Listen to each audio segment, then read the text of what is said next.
Hello and welcome to today's review of a car I absolutely love, the Mk1 Toyota Avensis, or as Jerry Clarkson once put it, This is the Toyota Avensis something or other, which is built in Derby.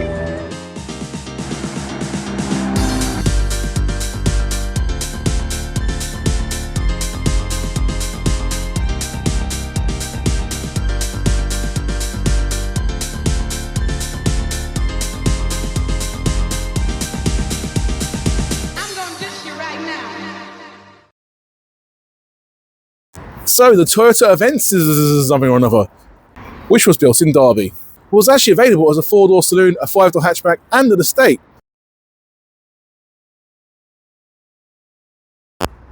Now, obvious Jeremy Clarkson Top Gear reference aside, the Toyota Avensis did actually replace the Toyota Carina E, which I've also reviewed in my channel, and this was produced between 1997 right up until 2018. In fact, it came in 3 different generations, this being the Mk1, which was built in Derby. It was produced between late 1997, faces in 1999, and replaced in early 2003 with the Mk2, which was built in Derby.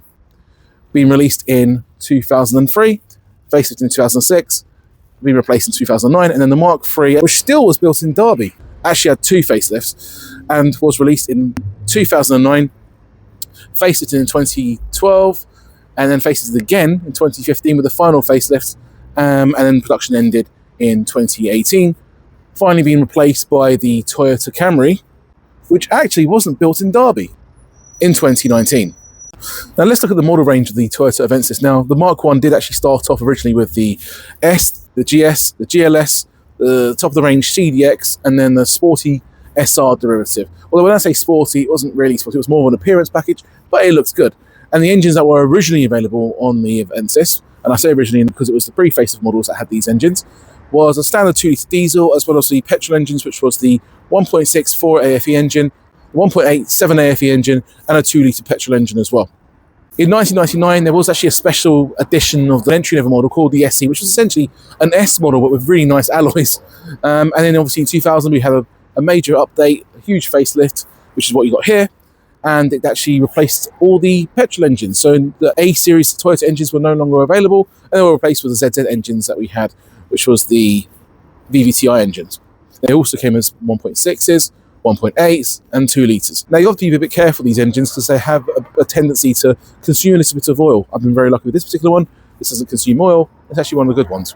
Nonetheless, there was a noticeable power upgrade. You find with the pre-facelift, the A-series engines, the 2 litre was the most powerful one. It had 127 brake horsepower. 1.8, I think, had about 115 brake horsepower, 116 brake horsepower, and when it was facelifted, it was given a huge boost to about 128 brake horsepower, which doesn't sound like a lot, but you really feel it in a car like this, which is fairly light anyway, and it's fairly nippy. Now, the 2 litre had a huge boost, went from 127 to 140, 41-ish brake horsepower, and the model range were roughly the same, but the S model was now called the Vermont model, and there was a few styling updates here and there to the top of the range models. Funny enough, I actually find that the CDX and the pre-facelift had a really nice set of alloys, and when they facelifted the models, they gave us the CDX a brand new set of alloys, including the SR as well, but then pre-facelift CDX alloys went down a trim to the GLS. Nonetheless, this particular one here does feel a lot more sprightly and peppy than its looks will give you, if I'm being completely honest with you viewers.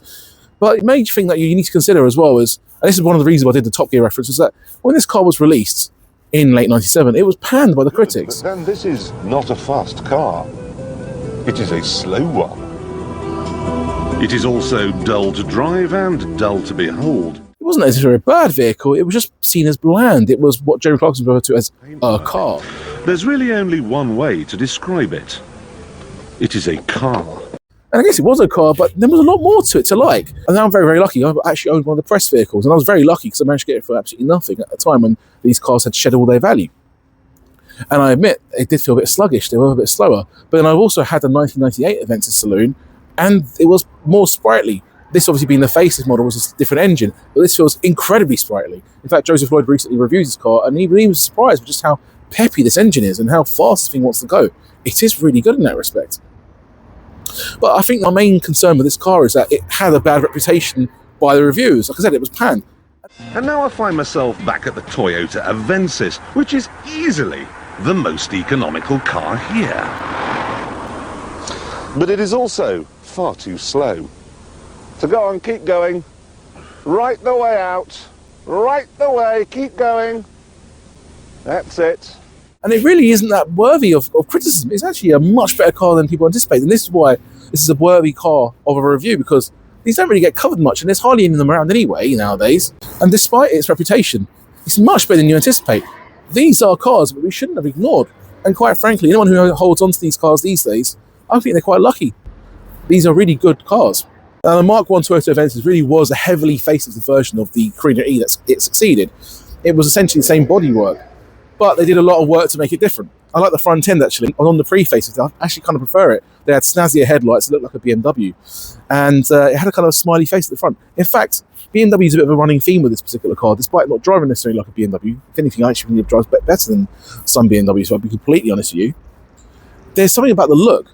Now, the pre-facelift probably showed itself better, but if you were to blow your eyes a little bit, it looked like a kind of Japanese / AI-generated 90s BMW.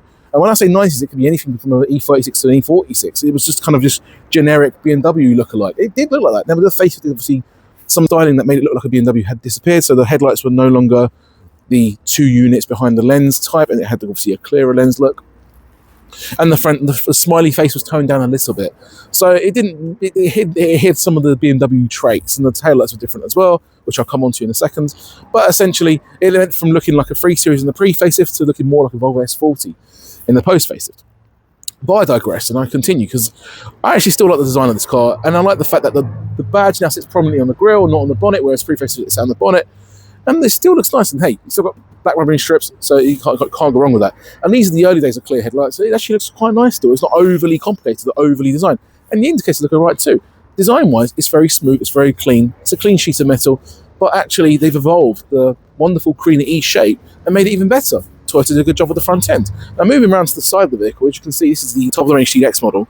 Now, these alloys were specific to this model on the face model. The pre-face one had slightly different alloys with embellished spokes, which I actually quite like, but they still look quite nice. They look like they've been directly taken from the Toyota Celica at the time. Now, you've still got this sharp line that cuts right through. You had that on the Carina E as well, but they've actually given it a bit more definition, I think. So it's gone from looking less like a oily, smooth line to me more like a definition line. It adds a bit of character to the side of the vehicle. But I'll continue. Black rubbing strips, nicely indented ginger cater side repeater in the black rubbing strip, kind of like a BMW actually.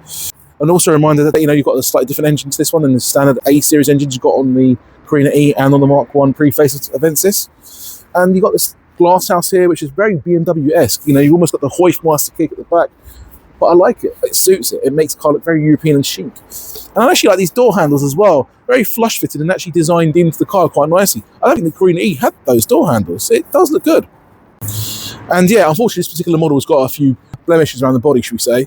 They will be getting fixed over time. There's a dent down there, a dent there as well. That's just the way it is, these cars. A lot of these cars were bought at the time as family cars. A lot of them end up being taxis, to be honest with you.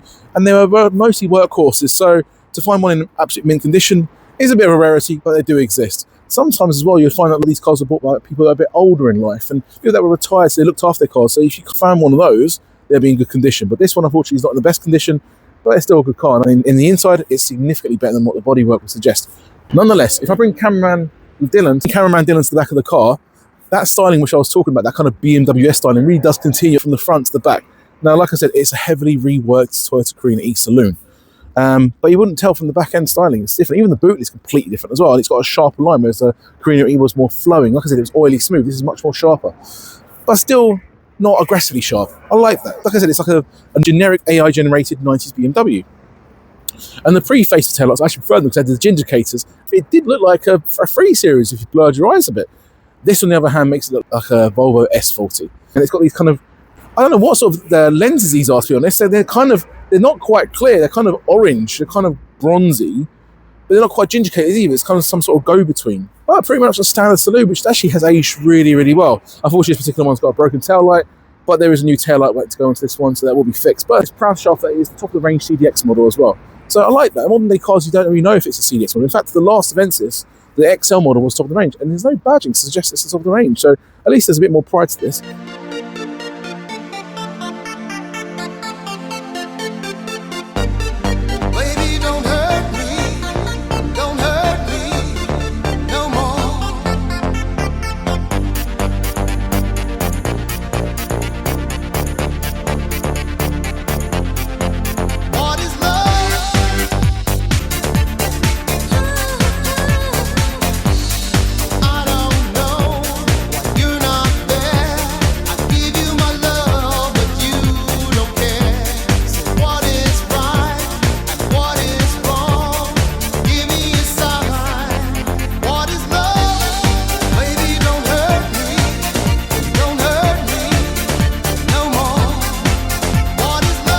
Now let's look at the interior of the Mk1 Avensis. First and foremost, I can say I'm really comfortable in this car.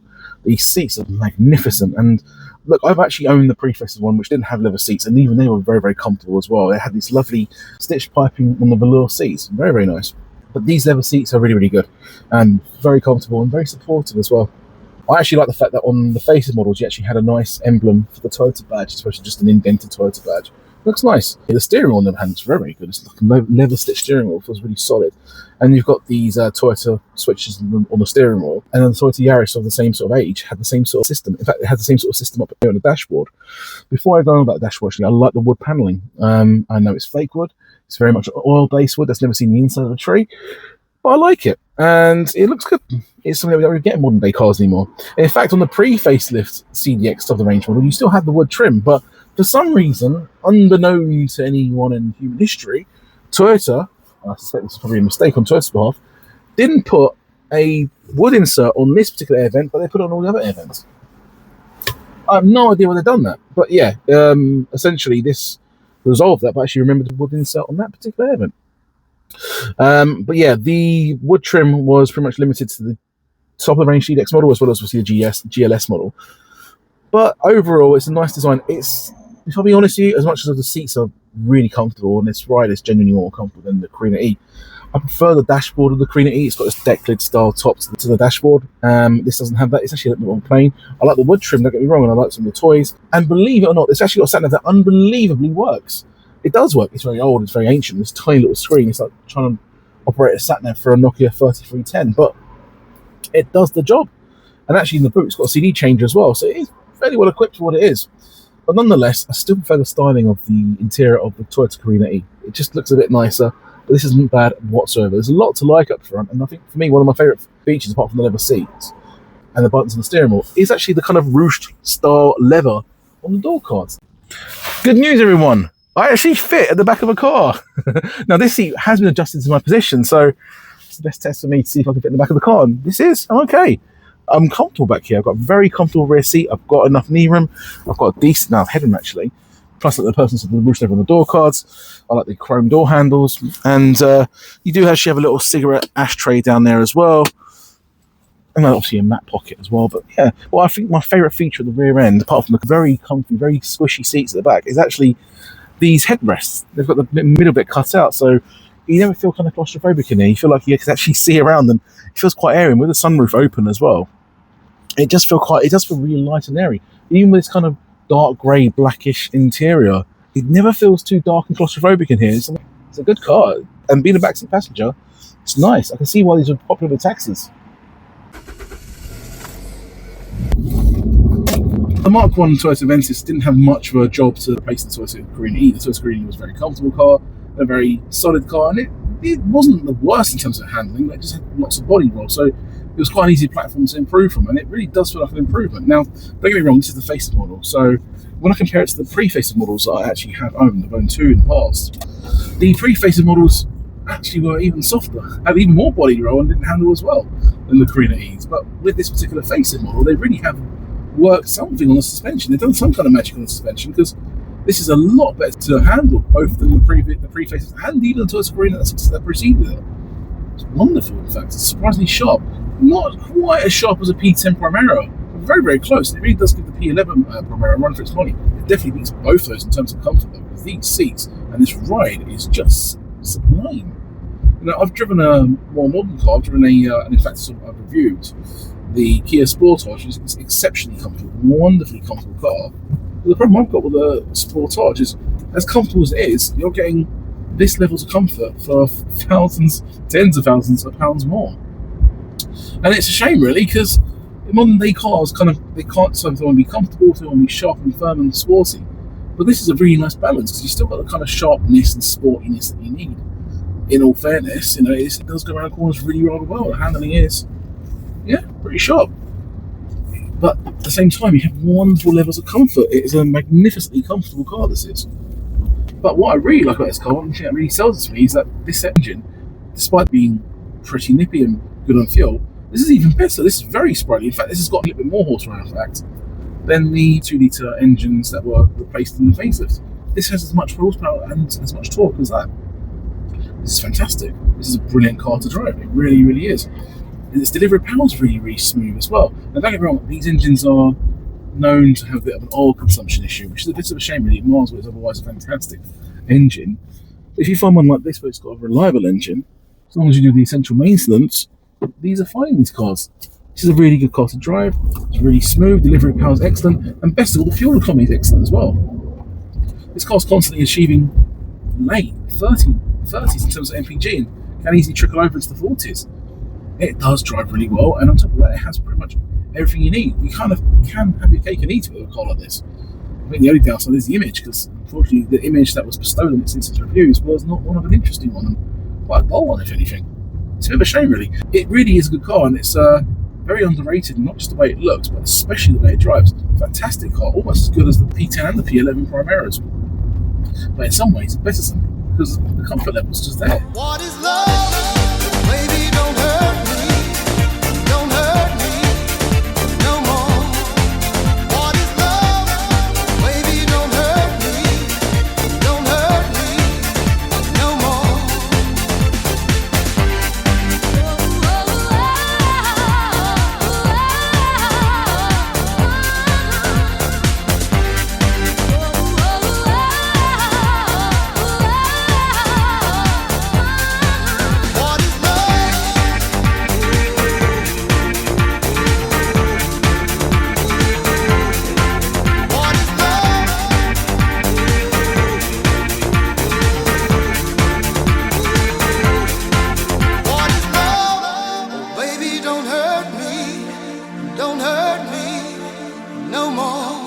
What is So what's my conclusion with the Mk1 Avensis? Well, I think it's very misunderstood, to be honest. I think it was given a reputation that it absolutely didn't deserve. I think it's a much better car than anticipated.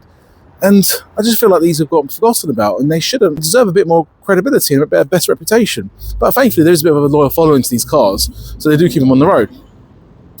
But overall, I mean, it didn't help that the reliability of the 1ZZ engine, i.e. the VVTi engine, or the variable valve timing injection, for us nerds out there, wasn't the best originally in terms of oil consumption. It did have a few issues. It does knock it back a little bit. But for me, this handles noticeably better. It's a lot sharper. Yeah, it doesn't compromise on the comfort, thank goodness. It's still pillow soft. It's lovely in this ride. It really is. It's just like driving a waterbed. So it's a bit of a tricky one, really, because if it was for the reliability, this car would be a 10 out of 10. But those engines are known to have a few issues here and there.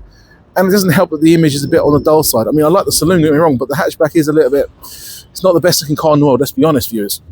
For that reason, I think it's still a fantastic car. I still really like it, and I get excellent fuel economy as well, by the way. And I love the fact on this particular model, you have the rear privacy glass. It just feels a bit more special, especially when you sit on the inside. So for me, this car is a 9.5 out of 10. It is still a good car. It's wonderful to drive. It's excellent fuel economy. Handles really, really well. Still pillow soft. Has a lot of virtues, really, and it's just the reliability slightly lets it down. But otherwise, it's not really much to complain. I love this car. I absolutely adore this car, in fact, and I just wish the bodywork was a little bit better and the engine was a bit more reliable. Other than that, I love it. It's a shame that we didn't appreciate cars like this back in the day, but thankfully people are starting to appreciate it nowadays, so better than nothing, I guess.